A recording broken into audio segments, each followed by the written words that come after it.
मिल रहा है बीजेपी कार्यकर्ताओं के बीच में। आप लोगों से ये अपील रहेगी वीडियो में हमारे साथ बने रहे। आदमपुर चुनाव में जो जीत हुई है, बीजेपी की भव्य जीत हुई है, उस पर मुख्यमंत्री से बातचीत करने का प्रयास करेंगे। आप लोगों से ये अपील रहेगी वीडियो में हमारे साथ बने रहें, वीडियो को शेयर भी ज़रूर कीजिएगा।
आए हैं, भव्य की भव्य जीत हुई है। क्या आप अमित आदमपुर का जी आपका आईडी आ रहा है आर्य जी।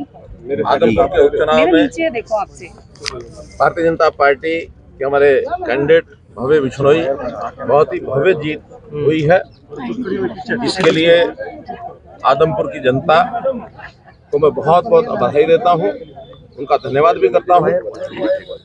जो भी लोग, जिन कार्यकर्ताओं ने भारतीय जनता पार्टी, जेजेपी अथवा अन्य सब जिन लोगों ने भी इस चुनाव में मदद की है, उन सब का भी बहुत बहुत धन्यवाद, बहुत बहुत शुभकामनाएं।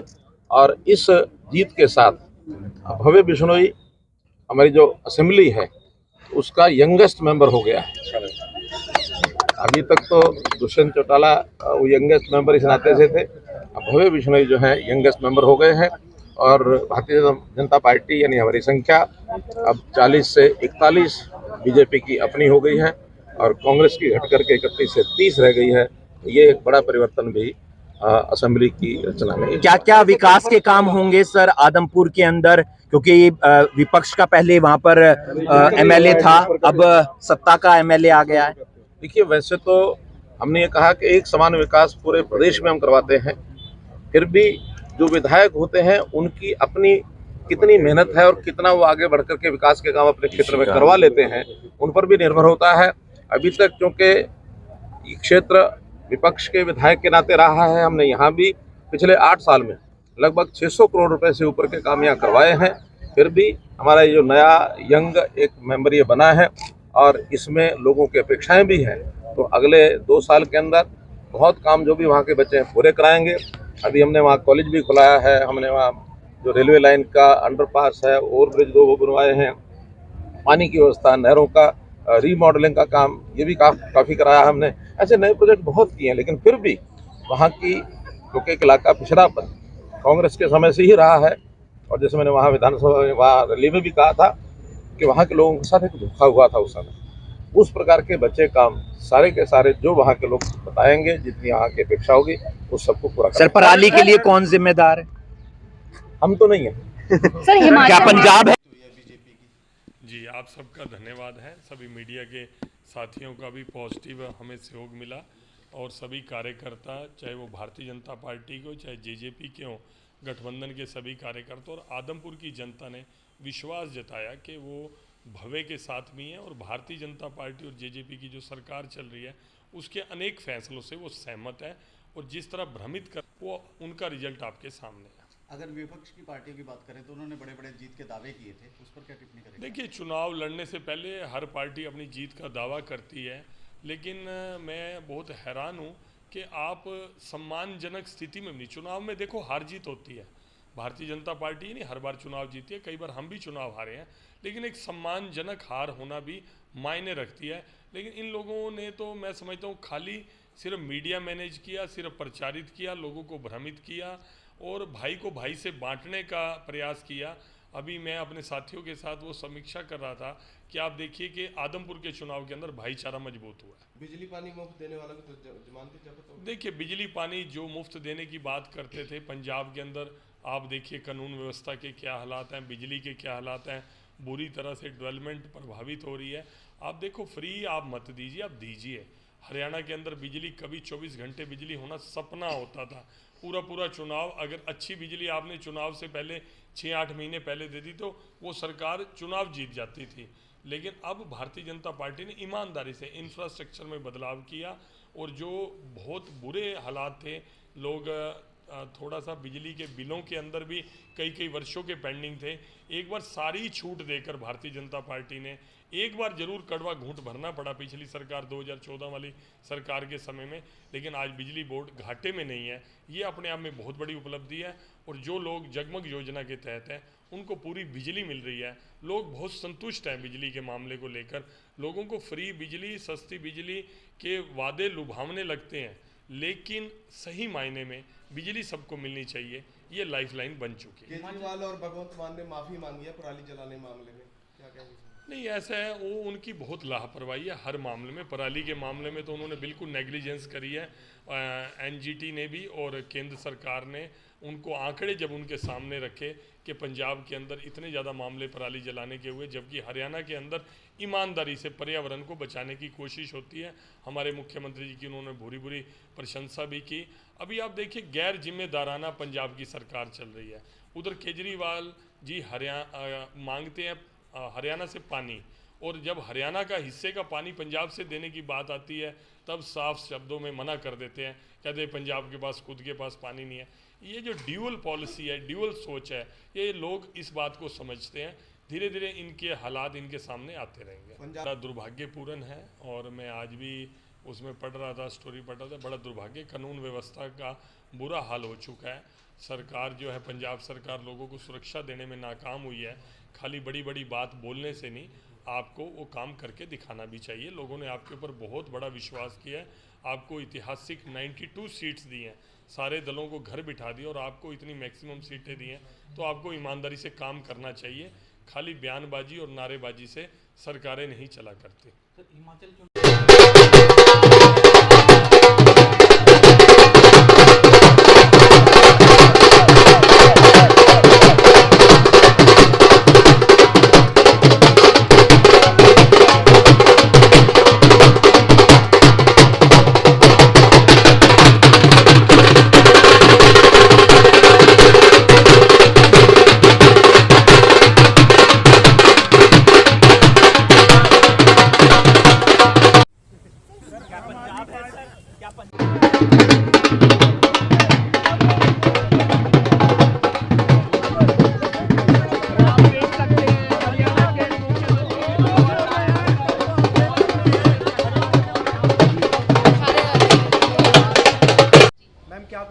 चाहेंगे आदमपुर में जीत मिली है बीजेपी को? आज आदमपुर की इस शानदार जीत पर मैं आदमपुर की जनता का दिल से आभार व्यक्त करती हूँ और अपने शीर्ष नेतृत्व को जिनके आशीर्वाद से भव्य एक शानदार जीत के साथ असेंबली में आए हैं उनको बहुत बहुत बधाई देती हूँ। सर्वे भी कह रहे थे 5000 तक की जीत है, इतनी बड़ी जीत के तो सर्वे में भी नहीं आया था। बिल्कुल, क्योंकि लोगों का रुझान, लोगों का उत्साह इस बात के लिए था कि किस तरह से भारतीय जनता पार्टी के साथ जुड़कर अपने शहर का, अपने एरिया का विकास करवाया जाए। जिस तरह से कुलदीप जी ने वहाँ पर काम किए हैं और भव्य जी का जिस तरह से लोगों ने स्वागत अभिनंदन किया है और भारतीय जनता पार्टी का संपूर्ण आशीर्वाद मिला है, ये हमारे लिए बड़े गर्व की बात है और मैं सारी आदमपुर की जनता को इस बात के लिए दिल से आभार व्यक्त। विपक्ष तो बड़े आरोप लगा रहा था बीजेपी के पास तो अपना कैंडिडेट नहीं था, कांग्रेस से लाकर यहाँ उतार दिया। विपक्ष को तो आरोप लगाने और मुद्दे ढूंढने का काम है, विकास का काम करवाना भारतीय जनता पार्टी का। मैम भव्य बिश्नोई की अगर बात की जाए, भव्य